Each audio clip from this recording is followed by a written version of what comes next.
Hey everybody, welcome to the channel. This is like my third or fourth take, and I want to start this off saying this has been a week of Mondays. My throat hurts. I've been trying to this is like the third or fourth take I've done on this, and so I'm re-recording it again. Hopefully this will be the last one. And you're probably wondering what I've been doing, because I haven't been on here. I'll talk about that later, but this has been a week of Mondays. And what I mean by a week of Mondays is had people just work drama, people pranking people, and those people, when they're saying that they're not asking for it to stop, being ignored, and the jokes continue. So finally upper management has to get involved.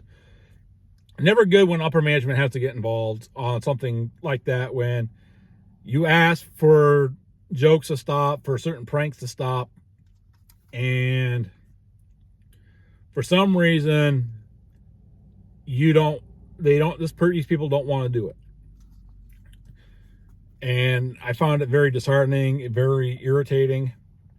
The jokes weren't on me, they were on a friend. Unfortunately, I unwittingly got yanked into these things a couple of different times, thinking that I'm doing something nice and I'm not doing anything bad. And next thing I know, I was actually being made part of the joke. And it's just, that affects me. It affects my friend. She thinks that I was a part of it, when really I wasn't. I was being played just like she was. And so eventually what happens is upper management gets involved, and it's just, everybody's in trouble. And given a warning that it stops, or think privileges are going to be taken away. And then you get people mad and pointing fingers, and it's, it all boils down to is, when you're told to stop, you should stop. Okay? And then we had, on top of that, we had workplace politics going on. First we're going to be getting a raise, and we're not getting a raise. Then we're going to get a bonus. Oh, we're not going to get a bonus. It's like they're I called it waving the carrot in front of the donkey.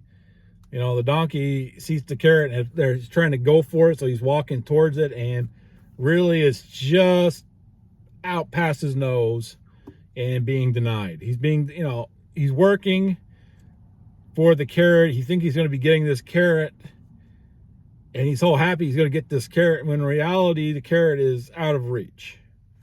And it doesn't matter how many steps he takes, that carrot's going to be just that much out of reach. That's kind of how it felt with these promises of a raise and promises of bonuses and this, that, and the other, and having them taken away literally within hours, like 24 to 48 hours. It was just dumb, ridiculous.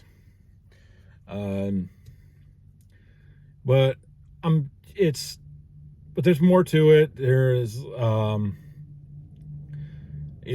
just trying to be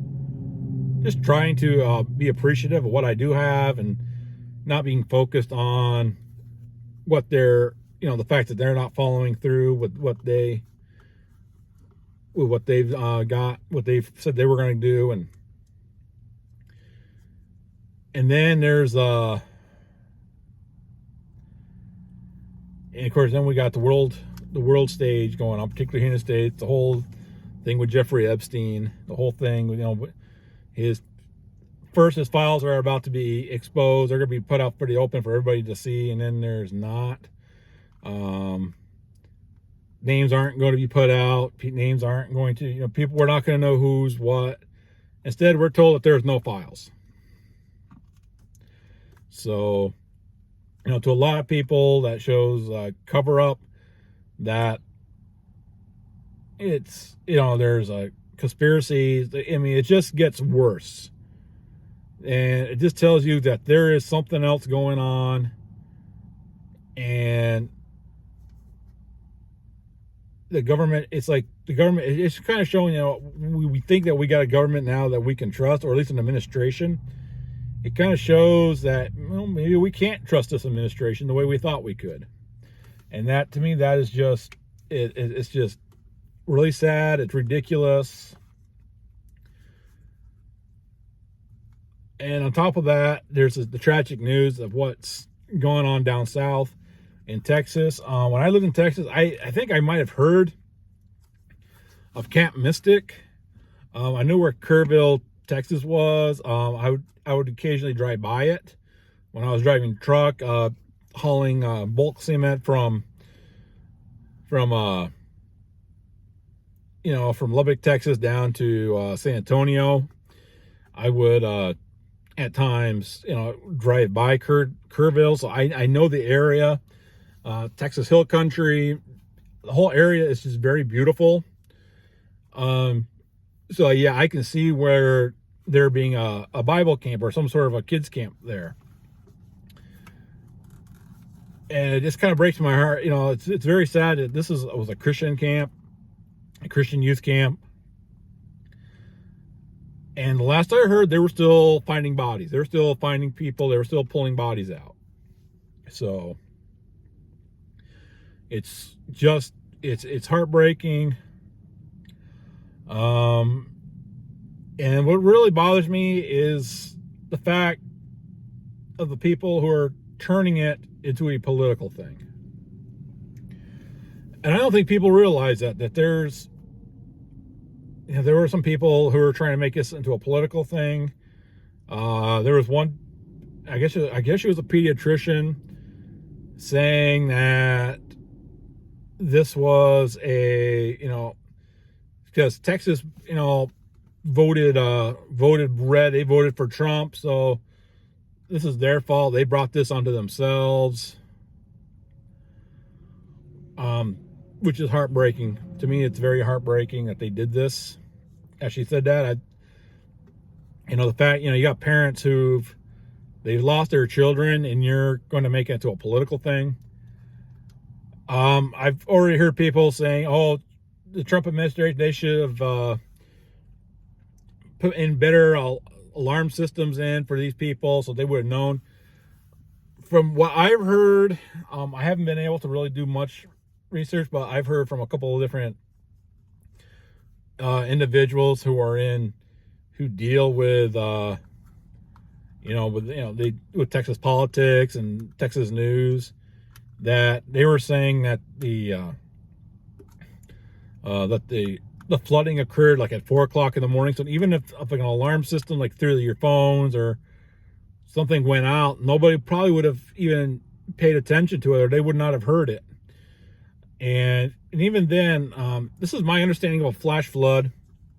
You might want to Google it to double check, but usually a flash flood is, I'm not going to say so much a body of water, but it's,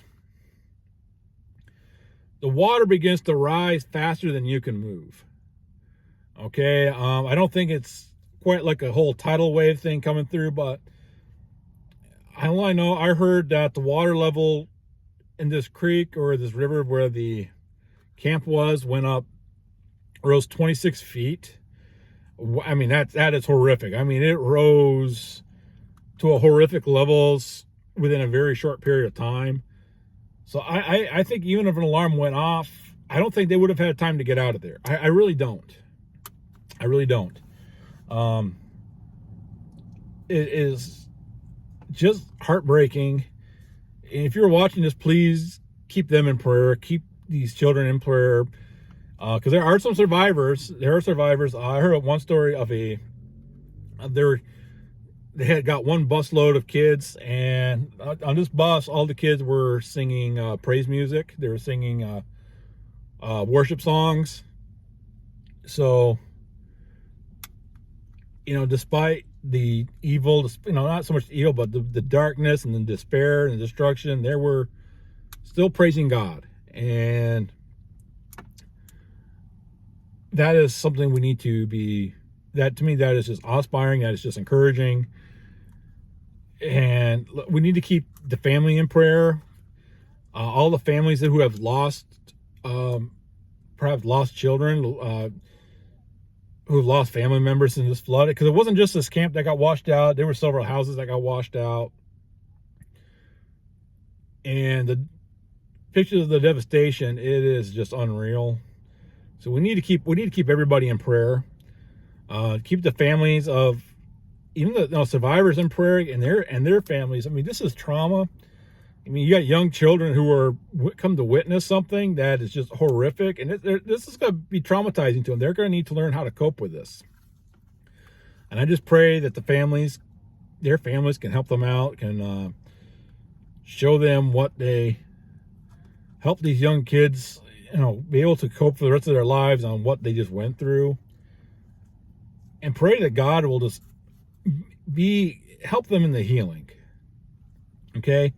I pray that God heals them emotionally, mentally, and if there's any physical effects from this, to heal them physically. So just pray for everybody involved. Pray for the rescuers who are, I'm sure now they're just recovering dead bodies. Pray for just everybody involved. It's just, it's tragic. It's heartbreaking. This is a shoot by the hip type of video. If you like these videos or are just amused by them, please hit the like and subscribe. It's actually very encouraging when people do that. It keeps people motivated. And I'm not just talking for myself, but other YouTubers. It just keeps us motivated to keep going, to get better.